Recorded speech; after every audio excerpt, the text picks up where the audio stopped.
ज्ञानी को ज्ञानी जाने, है ना। ज्ञानी को अज्ञानी नहीं जान सकता, क्योंकि जितना हमें अपने लिए ज्ञान होता है उतना ही हम सामने वाले के लिए अनुमान लगा सकते हैं, उससे ज़्यादा नहीं लगा सकते। अपनी बुद्धि ज्ञानी खुली, बुद्धि अपनी खुलेगी तो ज़्यादा अनुमान लगाएंगे ना। जितनी बुद्धि खुली है उतना ही हम सोच सकते हैं, उससे ज़्यादा नहीं सोच सकते। कहते हैं जैसे ऊपर वर्णित किया है कि यह ज्ञानवान की सर्व चेष्टाएं अपने आप होती प्रतीत होती हैं, हो रही हैं उसकी सारी चेष्टाएं, उसको करनी नहीं पड़ रही, हम करते हैं। और वो कैसे चलता है? प्रारब्ध को देख के चलता है। रोज पेज खुल रहा है, कोई हस्तक्षेप नहीं है, देख रहा है, कर रहा है अपना बस। हम अपनी बीच में बुद्धि लगाते हैं, बुद्धि लगाते हैं तभी मार खा जाते हैं हम। सर्व नाम आप वर्तारा, सर्व रूप आप अकारा, सर्व सामग्री जाके तना, आपन यश आप ही सुना।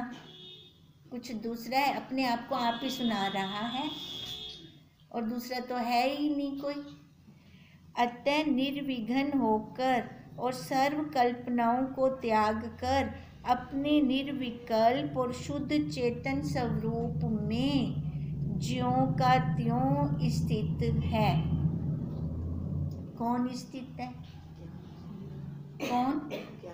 ज्ञानवान, जीवन मुक्त, वो वैसा का वैसा ही स्थित है, अपने स्वरूप में स्थित है। और देखो, और यही उसी में स्थित रहना ही श्रेष्ठ है।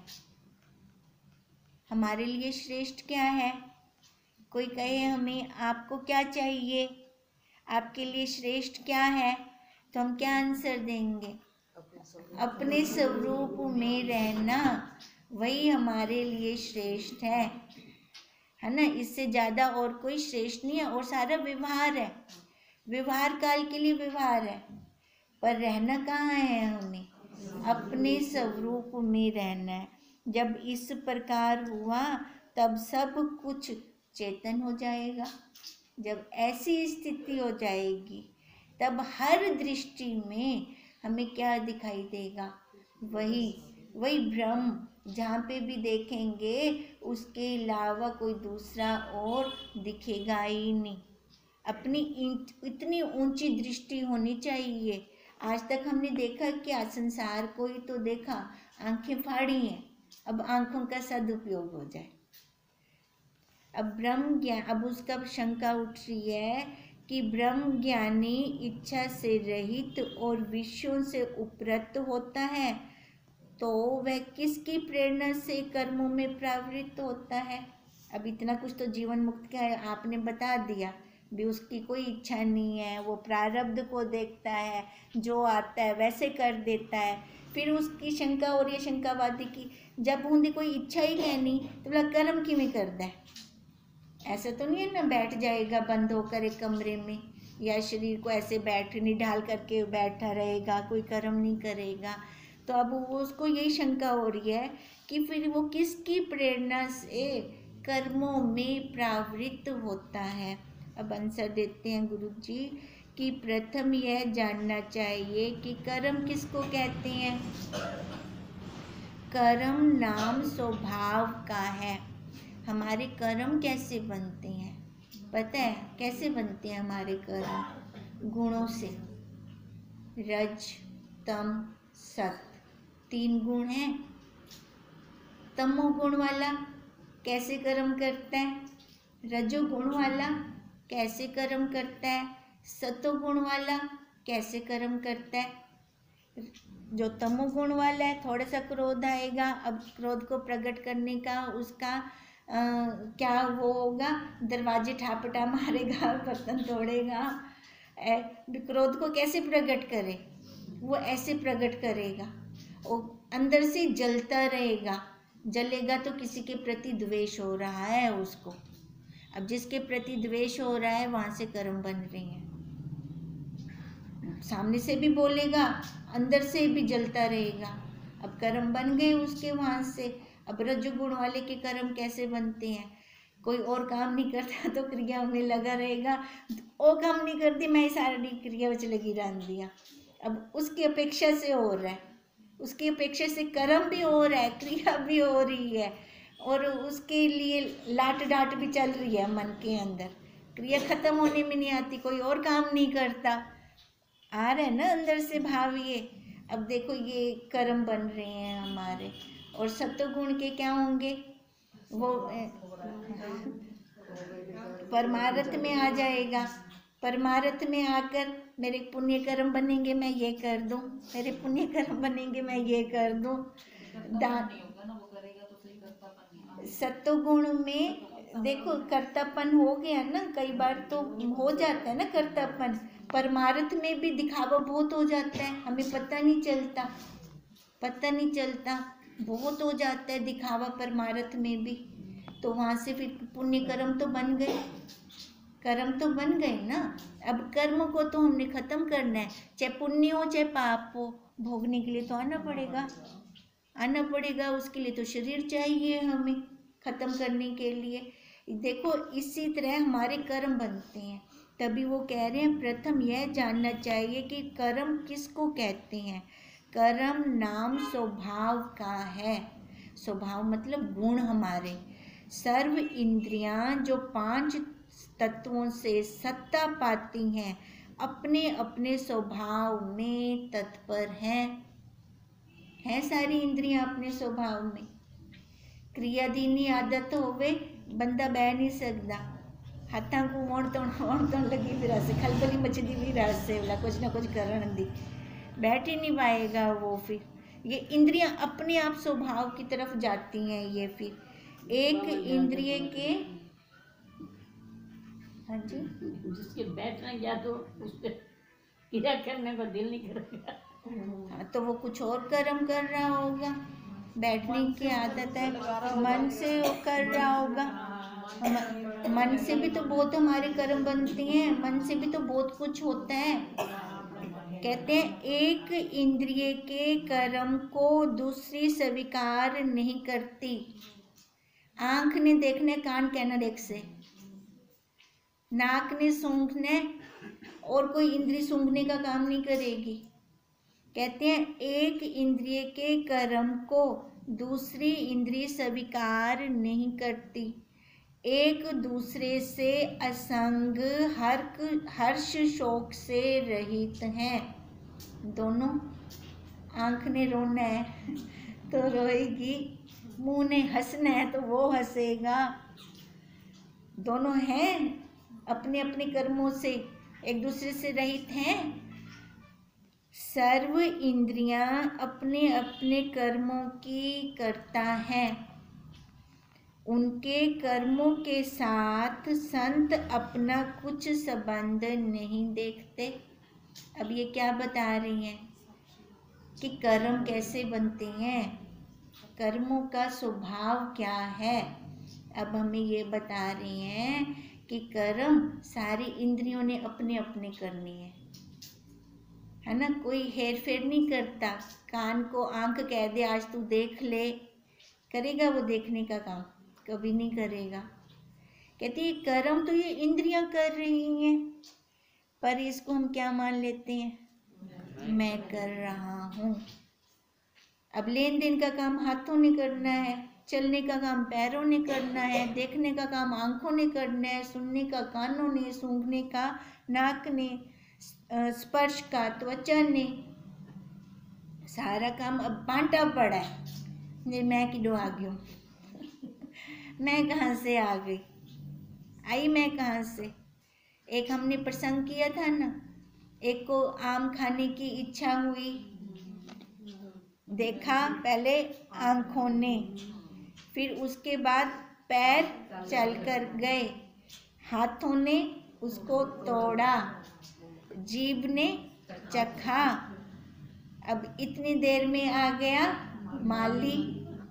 अब माली ने क्या किया, डंडा मारा। कहाँ मारा, पीठ पे। हुणे दसो जे पीठ का क्या रोल है, पीठ का क्या रोल है, रोया कौन, अखियां ला वापस हूँ अखां ते आ गया, पर पीठ ने क्यों खादा डंडा? बिना मतलब ते, उसने तो कोई कर्म ही नहीं किया, पर गई ना। अब ऐसे ही, अब देखो घूम फिर के फिर वो आंख पे आ गया ना, रोने का काम किसने किया? जहाँ से शुरुआत हुई थी वहीं एंड हुआ। पर बीच में रील कितनी बन गई, रील कितनी बन गई बीच में। गरम मसाले का खिचड़ी का देते हैं मिसाल, गरम मसाले क्या क्या होने, टेस्ट जो है क्या है, बहुत सारा सामान है। शरीर में तो बहुत, खिचड़ी में बोल सकते हैं, जैसे गरम मसाले में भी होता है, मात्रा ही में वैसे दिया जाएगा। टेस्टी है सब्जी है, क्या क्या बाती गरम मसाला होते गरम मसाले क्या क्या, खिचड़ी बनी पड़ी है ना, वही शरीर की वैसे खिच अब वही तो है कि कर तो सारा कुछ कर्म इंद्रियां रही हैं। हम वहाँ पे बोल लेते हैं कि मैंने किया, अब मैंने किया तबला रोबला, सारे इंद्रियां रोशन करते हैं, फिर वो तो सभी इंद्रियों ने कर्म किया ना कुछ तो किया। पीठ बेचारी ने मुफ्त दा डंडा खादा, पेट ने कुछ कहना किता ही है ना, बैक ने तो कुछ नहीं किया था।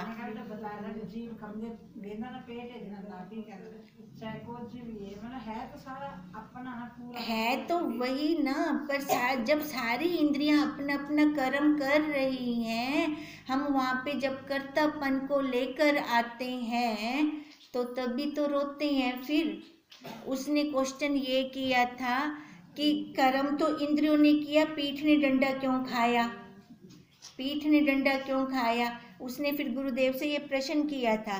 फिर गुरुदेव ने बोला थोड़ा और आगे चल, थोड़ा और आगे चल, फिर तेरे को पता चलेगा। अब फिर क्या, डंडा लगा तो तेरी आंखों से पानी तो आया। अब जहाँ से शुरुआत हुई थी वहीं से एंड हुआ तेरा कर्मों का। अब वही है, हम पता नहीं चलता, हम कर्म तो कर जाते हैं, ठीक है। अब एंड भी हमारा कहाँ होगा? वहीं पे, क्योंकि सबसे पहले अंदर से भाव उठा खाने का, अंदर से भाव उठा खाने का। अब वही अंदर से पहले खात्मा होगा, जब अंदर से खात्मा होगा तो कर्म बनने हमारे खत्म होंगे। इंद्रियां तो कर्म करेंगी, ये नहीं कहेंगे कि हम बैठ जाएंगे जुड़ के, कोई काम नहीं होगा। अब जैसे उन्होंने कहा कि सबसे पहले हमें ये जानना चाहिए कि कर्म क्या है, कर्मों का स्वभाव क्या है। अब इसलिए हमें ये बता रही हैं कि वो सत्ता पाकर सारी इंद्रियां कैसे काम कर रही हैं। सर्व इंद्रियां और अंतःकरण अपने अपने कर्म से सत्ता पाकर अब उनके स्वभाव अनुसार अनेक कर्मों के कर्ता हैं अनेक कर्मों के कर्ता। सत्ता कहाँ से आ रही है? उसी एक से। उसने पहले अंतःकरण को दिया, अंतःकरण ने फिर इंद्रियों को दिया, फिर ये कर्म चल पड़ा। ब्रह्म ज्ञानी ने अपना स्वरूप अच्युत्य और अक्रिय देखा। ब्रह्म ज्ञानी ने कैसे देखा? कि क्रिया हो ही नहीं रही उसमें। होती है अपने स्वरूप में क्रिया, कुछ करता है वो, कोई ठोस पदार्थ होवे, कोई आकार वाला होवे तांता क्रिया करे, हुंदा कोई आकार ही कहनी तो क्रिया कैसे करेगा? अब आकार से रहित है तो क्रिया कैसे करेगा? क्रिया नहीं है तो कर्म नहीं है, कर्म तो आकार नहीं है, तो फिर हमने फिर क्यों माना उसको? गलती तो हमारी है, जो कर ही नहीं सकता हम कह रहे हैं वही कर रहे हैं, उसी से करवाई जा रही हैं, फिर भोगने के लिए भी आना पड़ता है, फिर दोबारा हमें फिर रोते हैं भोगते हुए। अब इसलिए गुरुदेव हमें कहते हैं, इसलिए किसी कर्म के ग्रहण व त्याग करने से उसको यत्न नहीं है अपने स्वरूप में, कोई ना कुछ ही क्या नहीं करता। जिस प्रकार कर्म होता जाता है उसी में वह पुण्य पाप हर्ष शोक और ग्रहण त्याग की कल्पना से रहित है हमारा स्वरूप। पर हम कल्पना को कितना दृढ़ करे बैठे हैं, कैसे करी बैठे हैं?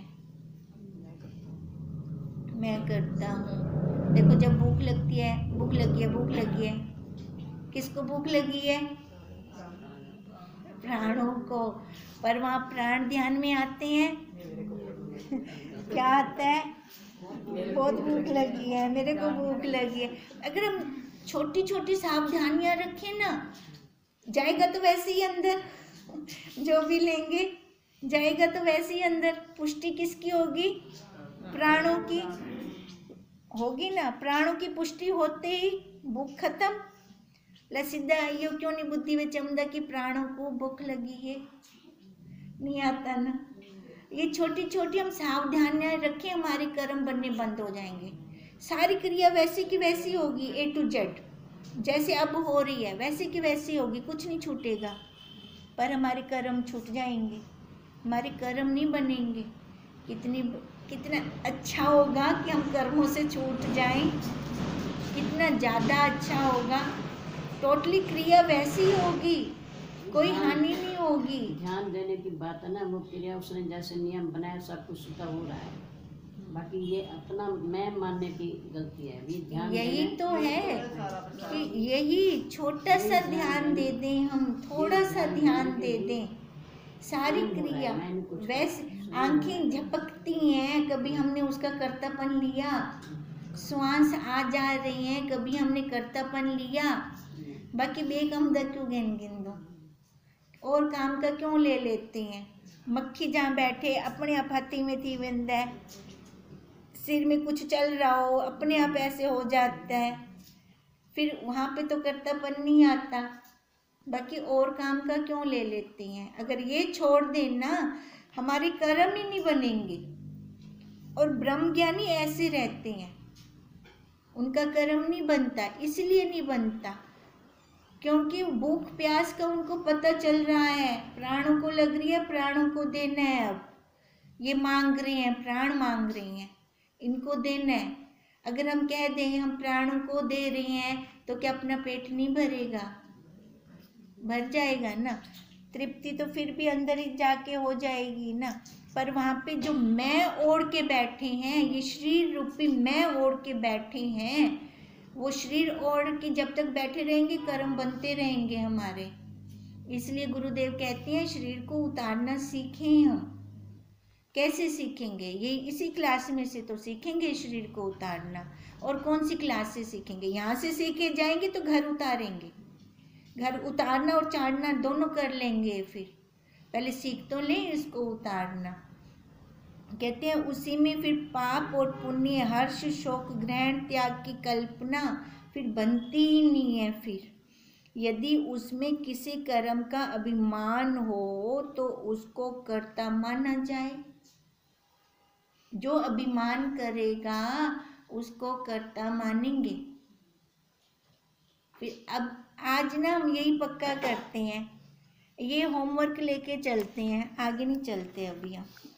अब होमवर्क यही है, कुछ भी है ना, हाथों ने बुक को बंद किया, आंखों ने देखा। आज ये होमवर्क है अपना। एक होमवर्क ये, एक होमवर्क हमारा और भी चल रहा था कर्म वाला, है ध्यान में। कर्म वाला क्या चल रहा था? हाँ, जो भी सामने आए ये मेरा कर्म है। और एक होमवर्क हमारा और भी चल रहा था आरती वाला भी। जब भी घर से चले आरती करके आते हैं जब चलते हैं। अच्छा, कौन कौन भूलविंद है? ईमानदारी ना लस देवना। अच्छा चलो, भूल जाते हो। अच्छा ठीक है। अभ्यास करो, अभ्यास की तैयारी ये पक्की बात है। वैसे पहले दिन आपने दिया होमवर्क तो इतना भी नहीं पता था कि होमवर्क कोई मिला हुआ है। मैं सच कह रही हूँ, अपने दिल की बात। दूसरी वो रिकॉर्डिंग सुन रही थी, एकदम याद आ गया तो घर पर ही बोलनी शुरू कर दी। फिर आते हुए बोली, फिर जैसे ऐसे बोला। अब ऐसा है कि घर पर जिस टाइम ये सब नहीं होता ना, आरती भूल रही होती है। यही लगे मेरा